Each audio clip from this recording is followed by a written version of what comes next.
लड़का कहे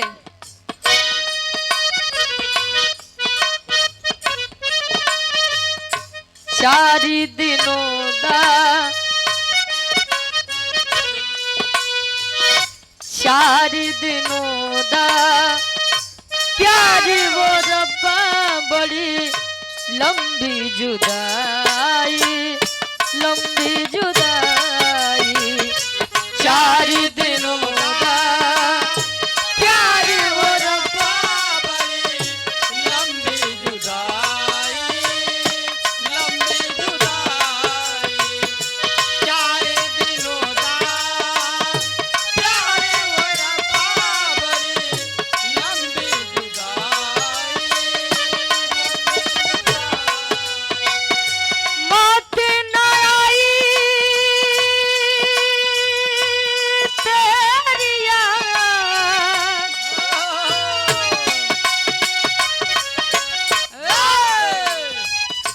मौत न आई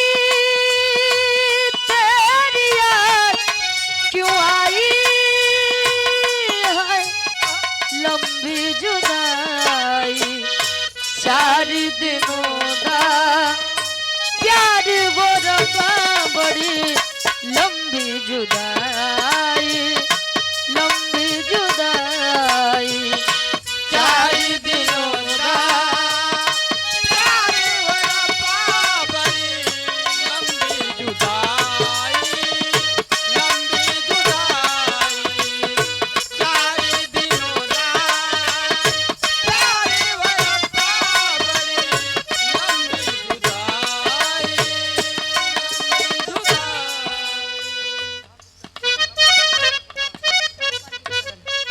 छाना पार गीता नगर प्रतापगढ़ की ऐतिहासिक सरजमी से भावी प्रधान पद के उम्मीदवार है प्रत्याशी हैं हृदय के हमारे गार्जियन जी सुशील यादव जी पूजनीय गार्जियन जी के द्वारा 500 रुपया बहुत बहुत धन्यवाद। माई भगवती करे कि विजय का तिलक आपके मत्थे पर लगे, बहुत बहुत धन्यवाद। लेखी कहे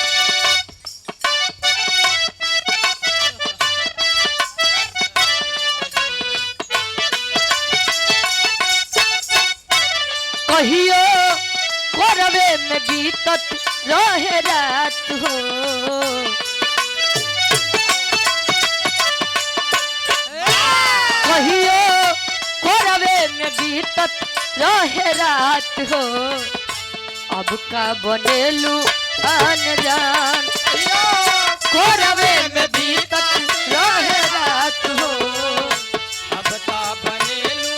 अनजान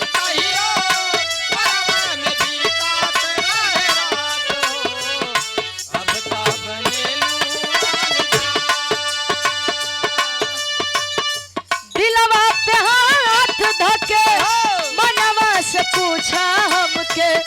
चाहे लूटना हो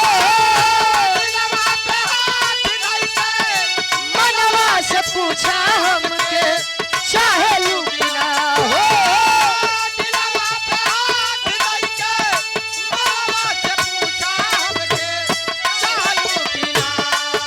आपन बनावल घर अपने ही हाथे रनिया ढाहेलू की ना हो आपन बनावल घर अपने ही हाथे रनिया ढाहेलू की ना हो आपन बनावल घर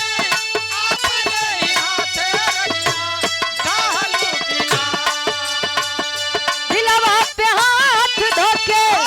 मनवा से पूछा हमके चाहेलू की ना हो अपन बनावल घर अपने यहाँ तेरनिया ढाहेलू की ना हो सनहिया के टूटे नाही डोर हो जब से गईलू बोलो मुआ के दाम हो जब से गईलू बोलो मुआ के दाम हो अब का बनेलू अनजान जब से गईलू बोलो मुआ के दाम हो अब का बनेलू अनजान जब से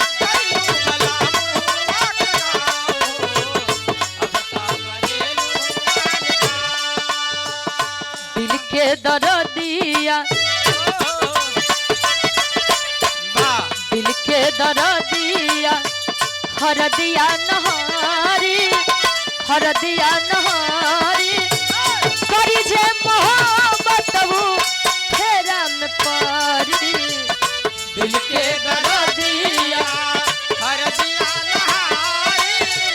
हरदिया नहारी करी जे मोहब्बत फेरा में पारी दिल के दरदिया हरदिया हरदिया नहारी करी जे मोहब्बत फेरा में पारी। एक लाइन उ लइका कहे दिल जे बनावल उ दिल जे बनावल उ पगले नु होई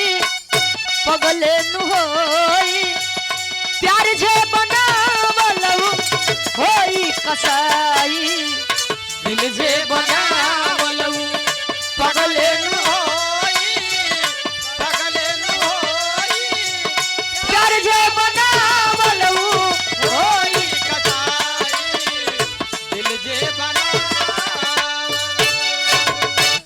इमरे भाई के क्लाइन आदेश